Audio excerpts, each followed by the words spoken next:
जो आरजेडी 77-78 के आसपास थी वो अचानक 25 सीटों पर आ जाती है। तो कुल मिला जुला कर देखा जा रहा है कि तेज प्रताप और रोहिणी आचार्य को क्या वापस एक तरीके से कहा जाए, क्योंकि तेज प्रताप तो अलग ही चले गए हैं, तो क्या वापस लाकर उनको कोई बड़ा यहाँ पर क्या लालू प्रसाद यादव की पार्टी आरजेडी में रोहिणी आचार्य का कद बढ़ने वाला है? क्या रोहिणी आचार्य को आरजेडी में कोई बड़ी जिम्मेदारी मिलने वाली? क्या आरजेडी तेजस्वी यादव के नेतृत्व में मजबूत नहीं बल्कि और ज्यादा अधिक कमजोर हो गई? क्या लगातार मिलती हार के कारण लालू प्रसाद यादव को खुद सोचने पर मजबूर होना पड़ेगा कि आरजेडी में क्या बदलाव किए जा सके जिससे आरजेडी पहले की तरह मजबूत हो सके?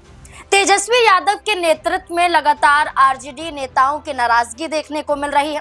हाल फिलहाल में एक बड़ी खबर सामने आती है जहां सभी इकाइयों को भंग कर दिया जाता है, चाहे वो प्रदेश स्तर पर हो, जिला स्तर पर हो, सभी इकाइयों को भंग कर दिया जाता है और नए सिरे से नए चेहरों को लाने का जिक्र किया जाता है। लेकिन इस बीच में रोहिणी आचार्य दबाव बनाने की कोशिश करती हैं, खुले तौर पर एक बड़ा पोस्ट करती हैं और ये कहती हैं कि जो लोग पूरी तरह से लालू यादव की विचारधारा को फॉलो करते हैं या उनको मानते हैं या उनके करीबी हैं, उन्हीं लोगों को जगह मिलनी चाहिए।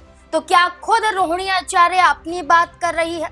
और जो जय चंदो का जिक्र किया जाता है, क्या इस वजह से आरजेडी टूट रही है, बिखर रही है और तेजस्वी यादव को यह समझ नहीं आ रहा है? और जो आप रोहिणी आचार्य बार बार संकेत दे रही है कि अभी से संभलने की कोशिश की जाए, तो क्या खुद रोहिणी आचार्य को जिम्मेदारी खुद लालू प्रसाद यादव दे सकते हैं? तमाम सवाल जुड़ जाते हैं क्योंकि इकाई भंग होने के साथ साथ रोहिणी आचार्य के पोस्ट के बाद ये देखा जा रहा है कि आरजेडी को किस तरह से संभाला जा सके। जो तमाम सवाल हैं उस पर जवाब लेने की कोशिश करेंगे। वरिष्ठ सहयोगी अमन जी हमारे साथ मौजूद हैं। सर, रोहिणी आचार्य की बात करें, वो लोकसभा का चुनाव तो नहीं जीत पाती हैं, लेकिन इसके बाद वो परिवार से तो अलग हो जाती हैं, लेकिन पार्टी से ना अलग होने की कोशिश हर बार करती हैं और हर बार कोई ना कोई मुद्दे पर मुखरता के साथ बोलती हैं।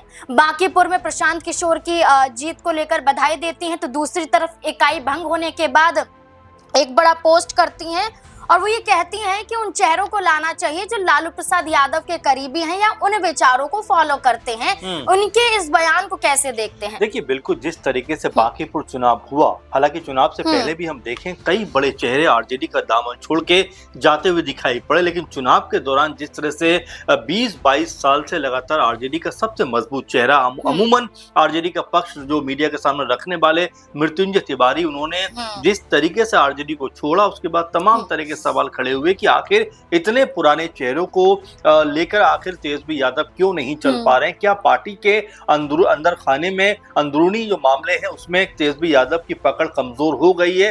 उन्होंने भी ये बात कही थी कि तेजस्वी यादव जिन लोगों से घिरे हुए हैं वो लगातार पार्टी को कमजोर करने का प्रयास कर रहा है। वैसे में रोहिणी आचार्य ने जिस तरह की बातें यहाँ पर कही और जिस तरह का पूरा इस मामले का लबोलुआब निकल के सामने आता है कि अगर मान लीजिए तमाम जो भी अलग अलग स्तर पर कमेटियां होती हैं जो पार्टी के काम को आगे बढ़ाती है, उनको भंग कर दिया जाएगा, तो एक तरीके से क्या एक बार फिर आरजेडी अपने आप को रीस्टैब्लिश करने में सफल हो पाई? क्योंकि आपने देखा कि तेजस्वी यादव के आने के बाद जिस तरीके से आरजेडी ने चुनाव लड़ा है, उसमें लोकसभा चुनाव में भी देखा जाए बड़ा चेहरा थे वो, प्रचार प्रसार करते हुए दिखाई पड़े, लेकिन कोई बहुत ज्यादा जो कह सकते हैं प्रभाव नहीं देखने को मिला।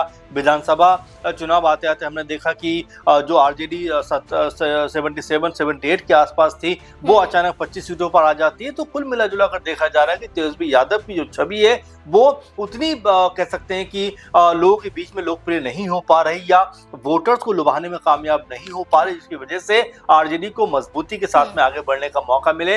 बांकीपुर में हमने देखा जहां पर रेखा गुप्ता को चुनाव में उतारा तो जाता है, लेकिन अंदर खाने में ही तमाम लोग उसका विरोध करते हुए दिखाई पड़ते हैं। शक्ति यादव जो आरजेडी के प्रवक्ता हैं वो विरोध कर देते हैं। इसके अलावा कोई भी नामी चेहरा रेखा गुप्ता का प्रचार प्रसार करता हुआ दिखाई नहीं पड़ा। तो ये तमाम ऐसे मसले हैं जो लगातार पार्टी की कमजोर होने की निशानी को आगे रख रहे हैं। ये भी कहते हुए नजर आए कि जब पार्टी के लोग ही रेखा गुप्ता को नहीं पहचानते हैं तो बांकीपुर की जनता कैसे उन्हें पहचानेगी? देखिए, ऐसा नहीं है कि रेखा गुप्ता पहली दफा चुनाव लड़ रही थी, इससे पहले भी बांकीपुर चुनाव उन्होंने लड़ा था 2025 में।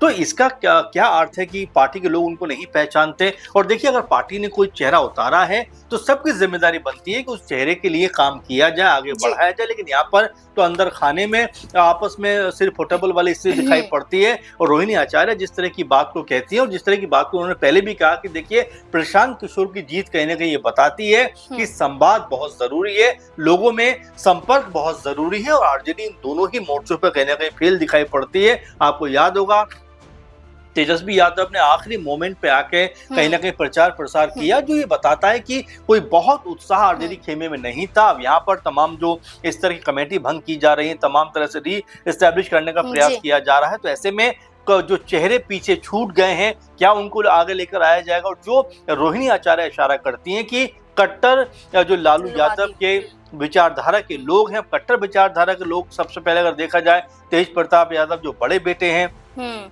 आपने देखा होगा अपने पिता और माता को बहुत ज्यादा इज्जत देते हुए दिखाई पड़ते हैं। तो क्या उनकी वापसी की बात कर रही हैं? खुद वो भी लगातार बयानबाजी करती रहती है और ऐसा लगता है अपने भाई से बहुत खफा हैं। क्या वो अपनी बात भी करती हुई दिखाई पड़ती है? तो ऐसे में कई तरह से पारिवारिक स्थिति को लेकर भी वो बयानबाजी कर रही हैं क्या?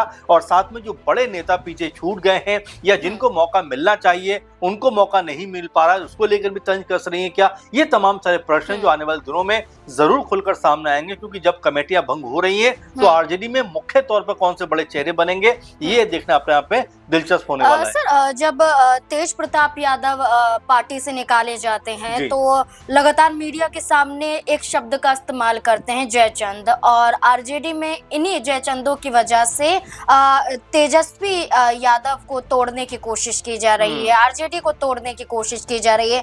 जब मृत्युंजय तिवारी जो एक बड़ा चेहरा, एक ऐसे प्रवक्ता जो आरजेडी को एक मंच पर रखते हैं, वो ये कहते हैं कि दीमक लग चुकी है आरजेडी में, कुछ ऐसे दीमक हैं जो आरजेडी को खा रहे हैं। तो ऐसे ऐसे शब्दों का इस्तेमाल किया जा रहा है और तेजस्वी यादव कोई जवाब नहीं देते हैं पलटकर। देखिए नाज़मीन, अगर हम इसको इस तरह से भी देखें कि 5 जुलाई को आई थिंक आरजेडी का जो एक साल पूरा साल होने का जो कार्यक्रम होता है, यानी स्थापना दिवस होता है, वो होता हुआ दिखाई पड़ता है। लेकिन इस दफा वो 5 को ना मनाकर 1 को मना लिया गया। रीजन क्या था?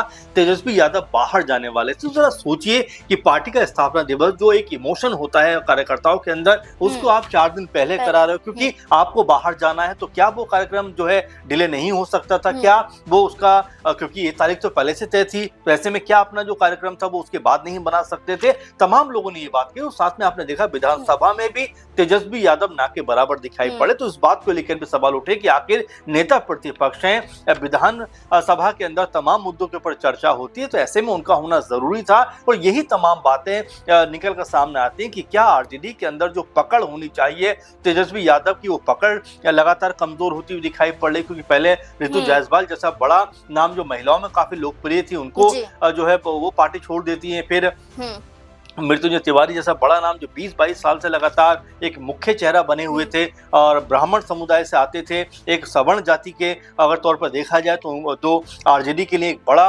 नेता के तौर पर वो दिखाई पड़ते थे। लेकिन वो पार्टी छोड़कर चले जाते हैं और कोई टस से मस नहीं होता, तेजस्वी यादव को कोई बयान नहीं आता। तो मिला जुला कर देखा जाता है कि पार्टी जब इस तरह के दौर से गुजरती है तो जो पार्टी का मुखिया होता है उसको मजबूती के साथ में लोगों को थामना होता है। लेकिन यहाँ पर तो स्थिति उलट दिखाई पड़ती है। इसीलिए शायद ये कमेटियों को जो है उनको भंग कर दिया गया है। अब नए चेहरे वो कौन से होंगे? क्या जो लगातार बातें उठ रही थी कि भाई ऐसे चेहरे होने चाहिए जो पार्टी को आगे लेकर चलें, और जो रोहिणी आचार्य भी कहती हैं कि कट्टर लालूवादी सोच के आदमी होने चाहिए, तो क्या वैसे लोग आएंगे? ये देखना दिलचस्प होने वाला। और साथ में क्या तेज प्रताप और रोहिणी आचार्य को क्या वापस एक तरीके से कहा जाए, क्योंकि तेज प्रताप तो अलग ही चले गए हैं, तो क्या वापस लाकर उनको कोई बड़ा यहाँ पर जो ओहदा सौंपा जा सकता? तो अभी कई तरह के कयास है, क्योंकि तेज और तेजस्वी के बीच में अभी हाल ही में मुलाकात भी हुई है और इसको इस तरह देखा जा सकता है कि अगर दोनों भाई मिलते हैं तो पार्टी को इससे फायदा होता हुआ दिखाई पड़ेगा। बिल्कुल, यहाँ तेज प्रताप यादव की वापसी आरजेडी को मजबूत कर सकती है, क्योंकि जो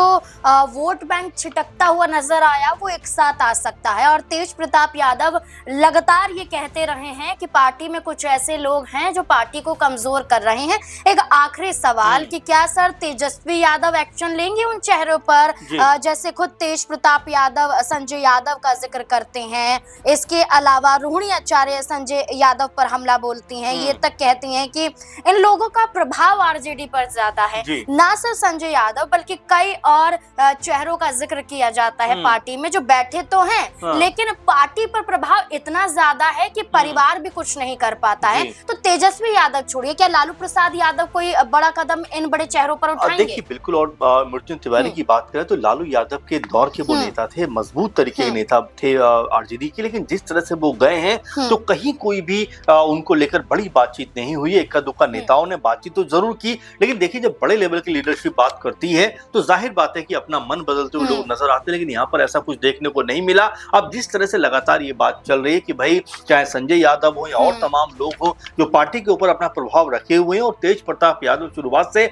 इस बात को लेकर कहते रहे हैं कि कुछ जयचंद ऐसे आ गए हैं जो लगातार पार्टी के ऊपर कब्जा करना चाहते हैं, और यही वजह है कि आरजेडी जो है अब उसका दायरा सिकुड़ता हुआ दिखाई पड़ता है। क्योंकि एक समय मुख्य विपक्षी पार्टी हुआ करती थी, यानी मजबूत लेवल की पार्टी हुआ करती थी, 77-78 सीटें उनके पास होती थी, सबसे अधिक सीटें नजर आती थी अगर बीते चुनाव की बात करें। लेकिन अचानक 25 के बाद में जिस तरह प्रभाव कम होता हुआ दिखाई पड़ रहा है, उसमें सबसे बड़ी वजह मानी जा रही है कि क्या तेजस्वी यादव एक जो कमांड है, एक जो काबू करना चाहिए पार्टी के ऊपर, क्या वो काबू करने में बेअसर हो रहे हैं? क्या लोग उनकी बातों को नहीं मान रहे? क्योंकि मृत्युंजय तिवारी जैसा नेता अगर पार्टी छोड़कर जाता है तो वाकई में इसका बहुत प्रभाव पड़ता हुआ दिखाई पड़ता है, और बीजेपी में जाकर वो शामिल भी हो जाते हैं। तो ऐसे में आरजेडी को अब अपने तौर तरीके के ऊपर, अपने काम करने के ऊपर, और खासकर तेजस्वी यादव को तमाम उन नेताओं के ऊपर ध्यान रखना पड़ेगा जो न सिर्फ पार्टी के लिए काम कर रहे हैं बल्कि पार्टी के लिए आने वाले दिनों में एक बड़ा नाम बन सकते हैं। तो हो सकता है अगर ये कमेटियां भंग की गई हैं तो यहाँ पर कोई बड़े चेहरे निकलकर सामने आए, ताकि आरजेडी एक बार फिर से खुद को रिस्टैब्लिश करती हुई दिखाई पड़े। बिल्कुल, आरजेडी की तरफ सबकी नजरें होंगी कि अब क्या बड़ा फैसला लिया जाएगा, क्योंकि पूरे स्तर पर कमेटी भंग कर दी जाती है, इकाई भंग कर दी जाती है, और कुछ नेताओं का ये कहना है कि ये हर बार किया जाता है और नए सिरे से आरजेडी की शुरुआत की जाती है। लेकिन इस बार ये जो फेरबदल है ये अहम माना जा रहा है, क्योंकि बांकीपुर पर जिस तरह से आरजेडी की हार हुई है, रेखा गुप्ता की जैसे जमानत जब्त हो जाती है, इसके बाद से लगातार कहा जा रहा है कि आरजेडी में विचार करने की जरूरत है। अब देखना होगा, रोहिणी आचार्य ने तो सीधे तौर पर यह कह दिया है कि जो कट्टर लालू वादी हैं उन्हें ही जगह मिलनी चाहिए। तेजस्वी यादव क्या फैसला लेंगे ये देखना काफी जरूरी होगा, क्योंकि इसी के बाद तय होगा कि क्या वाकई तेजस्वी यादव आरजेडी को लेकर कुछ सोच रहे हैं या फिर लापरवाही उनकी तरफ से दिखाई दे रही है। आपको क्या लगता है रोहिणी आचार्य, तेज प्रताप यादव और तेजस्वी यादव को लेकर?